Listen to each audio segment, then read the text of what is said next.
Shadows warning unveiled. Some nights, when I'm alone in my apartment, the shadows on my wall seem to breathe with me. It's not just a trick of the light, I know that now.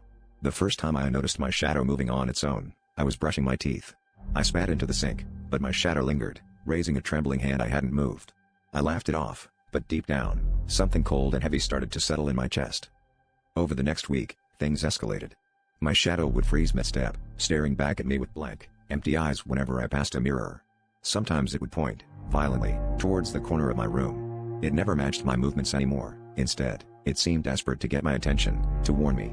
At night, while I lay in bed, I saw it shifting under my door, stretching impossibly long arms across the hallway, reaching for something, or maybe someone.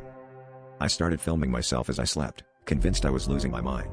Watching the footage, the truth sent chills down my spine. Every night at 3:13 a.m., my shadow peeled itself from my body and frantically gestured towards the foot of my bed. The camera lens, in grainy night vision, caught a dark mass looming behind me, featureless and silent.